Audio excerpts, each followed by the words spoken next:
Here now with more. Martin O'Malley, former Maryland governor and 2016 Democratic presidential candidate, joins us tonight. Good to see you tonight, Governor. Welcome. Thanks for being here. Thanks, Martha. Thanks for having me. What's your reaction to that? I mean, why can't they find some agreement ground here? Well, I hope they will. I think, I don't often say this, but I agree with Lindsey Graham. I think that they're the most unreasonable people in the White House pulled President Trump back from what members of Congress seem to think is a reasonable way to move forward, to grant, to give citizenship to the DACA kids and also to give the president what he's asking for a wall between us and Mexico. I don't think that's a particularly good use of money, but that's what the president wants, and that's what compromise is about. But so Democrats are now saying that they're looking for a clean bill, a clean funding bill on Friday with DACA included. But the president has said from the beginning, and the president has been very outspoken on how he feels about the DACA program. He has said, since he was elected, he said things that were a little bit stronger than this during the election.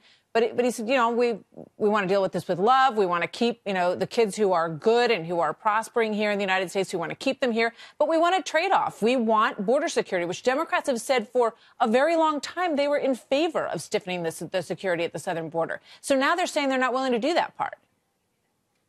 Well, some of them are, and yet we also know that Senator Durbin and Republican Senator Graham apparently had what they thought was a deal that would allow the president to get part of what he wanted and also give protections to the DACA kids. So hopefully they'll find a way to work this out. I'm sorry to interrupt. You watched the Homeland Security head testifying today. She got hit with so many questions about the phrase that the president used in there that it makes you wonder whether or not the priority is really helping these deferred action children, many of whom are now, adults and young adults. Is that really the priority for Democrats? Do they want to get a DACA deal at the end of this? Well, I think they absolutely do. And do they want to work with the president on that? Well, I think Democrats will work with the president, and we'll work with one another, and we'll work across partisan lines to get this done. Unfortunately, look, I was a mayor and I was a governor, and what you have to understand is that leadership matters, and the words that leaders use also matter. When you do a blanket statement that a whole group of people from a continent or people from S-hole countries, that tends to erode the trust necessary for compromise and for people to be able to come together and find. You can think it's egregious, you can think it's awful, horrible, whatever. Everybody has their own opinion on that. But should it derail the process? Should it be an excuse to hang everything up?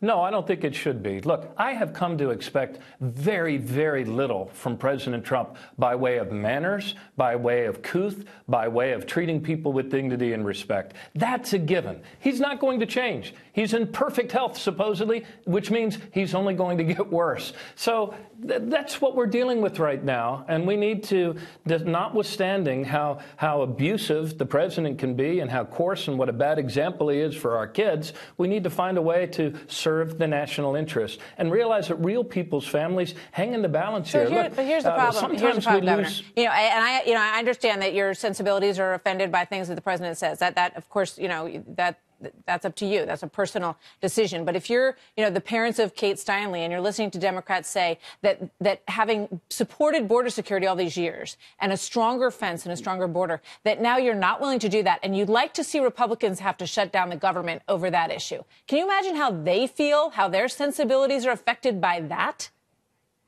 Oh, yeah, absolutely. Look, I have sat with families. It's not as if you have a family of all DACA kids or a family. I mean, a lot of families have children who were born in our country who are Americans, and they also have kids that are covered by DACA.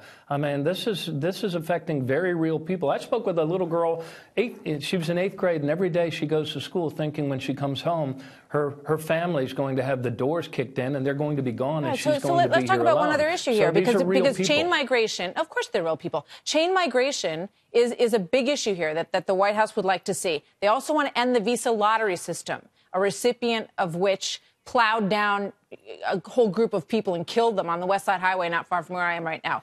Are you on board with that? Would you encourage your fellow Democrats to say, you know what, those are two areas that we should negotiate with the White House and Republicans on? Well, I think both of those areas were things contemplated by the proposal that Senators Durbin and Lindsey Graham were on the phone with the president about. But look, and there's always compromises. I think we can be true to our principles and at the same time compromise in order to advance them. So I hope that's what we're able to do. And you know, if you want to talk about sanctuary cities, I saw some of the piece rolling into this. Yeah. Look, you can cite the example of that particular person, but the truth of the matter is it's not new American immigrants who are driving violent crime in America. Well, 3 out of 4 of the terrorists who have been arrested, 3 out of 4 of the terrorists who've been arrested in this country, some 500 of them, are all from somewhere else. They're all foreigners who came to this country through the immigration program. 3 out of 4 of them. Yeah, well, I don't doubt that. But what I do take but what I will contest is the notion that somehow mayors are creating sanctuaries for violent criminals. Look, mayors don't get elected to make their cities more violent. They have to uphold the law, though, Governor. Do they not? They're not subjected to the law in their city?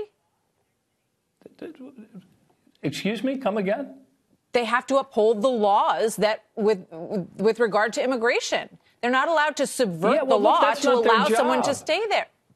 What do you mean? Look, Martha, there's a reason why every police commissioner, virtually every police commissioner of a big city in America says that by deputizing local law enforcement and trying to turn them into the deportation dragnet, you're actually hurting the cause of public safety. You're eroding public trust in policing, and you're not serving the interests of reducing violent crime. The statute on the book says that if you don't uphold that law and if you turn a blind eye to it, you are indeed subject to prosecution yourself. So that's what they're pursuing. Actually, in our state, our attorney general told us that without warrants, that we are violating the Constitution of our own state if we simply turn people over because of an email from ICE. And so, look, all public safety depends on trust between police and the public. And trying to turn our local police into a dragnet, if that's what Donald Trump wants, go let him hire more people to create a big federal dragnet out there. But you know what? Not even his people believe that that's something that's good for our country. Look, I hope we're able to recover our ability to talk with each other, and I hope that we find protections for the DACA kids. It looked like they were talking to each other pretty well the other day. Walls can be dismantled, but citizenship is something that's lasting and real. And I have no doubt that the next generation of Americans are not going to be the xenophobic, immigrant bashers and haters that this president is. Governor, thank you very much. It's good to have you with us tonight. Great being with you. You too.